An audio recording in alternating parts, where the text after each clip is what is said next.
প্রবাস ফেরত স্বজনকে এয়ারপোর্টে আনতে গিয়ে আর বাড়িতে ফেরা হলো না একই পরিবারের 7 জনের।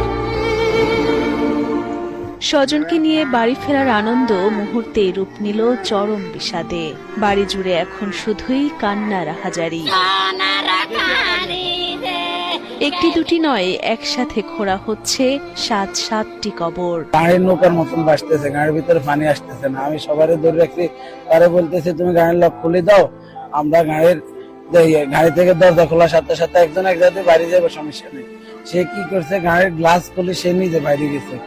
তারপরে আমি এখন নিজে একটা ছোট গ্লাস আসলে আমি হাতে খোলার পরে আমি নিজে বাইরে আসি। এখন আমার ওয়াইফের টানে সে তার বাচ্চারে ধরে রাখছে, আমার বড় ভাবির টানে সে তার বাচ্চারে ধরে রাখছে। মেজো ভাবি বাইরে এসে তার বাচ্চা ভিতরে রয়ে গেছে। আমার মারা টানতেছে, আমার মা তার মারা ধরে রাখছে, আমার নানুকে। বাস এই 6 জনটা আমি আর বাইরে দিতে পারি না, এরা আসেও নাই। বাস পানি যখন একটু হয়ে গেছে, পানি এসার দূরে ছিল, আর এরা বাইরে দিতে পারে না, গাড়ির নিচে চলে গেছে। ঘটনাটি ঘটে বুধবার ভোরে প্রায় 5:30টার দিকে। নোয়াখালীর বেগমগঞ্জ উপজেলার চন্দ্রগঞ্জ পূর্ব বাজার এলাকায় একটি যাত্রীবাহী মাইক্রোবাস নিয়ন্ত্রণ হারিয়ে খালে পড়ে গেলে প্রাণ হারান একই পরিবারের 3 মেয়ে শিশুসহ 7 জন। প্রবাসী বাহারের মা মুর্শিদা, স্ত্রী কবিতা, কন্যা মিম, নানি ফয়জুন্নেসা, ভাইয়ের স্ত্রী লাবণী এবং 2 ভাতিজি লামিয়া ও রেশমি। এই মর্মান্তিক দুর্ঘটনায় সে সময় প্রাণে বেঁচে যান প্রবাসী বাহার, তার বাবা আব্দুর রহিম, শ্বশুর ইস্কান্দর মির্জা, ভাইয়ের স্ত্রী সুইটি এবং গাড়ি চালক রাজু। ড্রাইভার আমি ধাক্কা দিছি, এরে ব্রেক কর, গাড়ি চলে যা, ব্রেক কর, হাতে মাতে না, যান ধাক্কা দিছি এর হাতে ইন্না লিল্লাহ ও বাবারে গেছে কই হাতে, ওই হাতে কি ভিতরে যে সুইচ আছে হাতে ডাইনের গেটটা হাতে খুলিয়ে গেছে, হাতে যে সিটে বসা এই সিটে ডাইনের গেট খুলিয়ে গেছে, গাড়ি ডাইনের গেটে তখন পানির তলে গেছে, হাতে খালের মাঝে। নিহতদের বাড়ি লক্ষ্মীপুর সদর উপজেলার পশ্চিম চৌপল্লী গ্রামের কাশারি বাড়ি।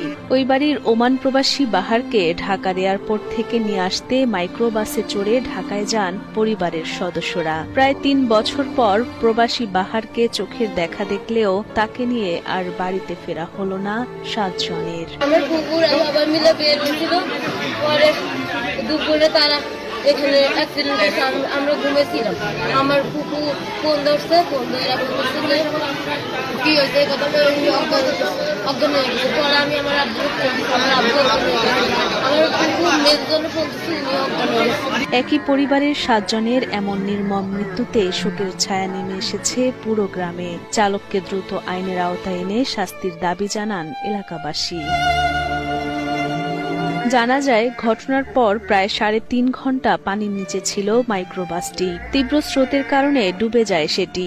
এ ঘটনায় চালক পলাতক রয়েছেন, তাকে আটকের চেষ্টা চলছে বলে জানান চন্দ্রগঞ্জ হাইওয়ে থানার ওসি মোবারক হোসেন। ওমান প্রবাসী জনৈক বাহারউদ্দিন, উনি আজকে রাত 12টায় এয়ারপোর্ট থেকে ওনার গ্রামের বাড়ির উদ্দেশ্যে রওনা দেন। রওনা দেওয়ার পরে আপনার ঘটনাস্থল যেখানে নোয়াখালী জেলার বেগমগঞ্জ থানাধীন পূর্ব চন্দ্রগঞ্জ নামক স্থানে ওনাদের বহনকারী হাইস গাড়িটি নিয়ন্ত্রণ হারিয়ে পার্শ্ববর্তী খালে পড়ে যায়। খালে প্রচুর পানি ছিল এবং স্রোত ছিল।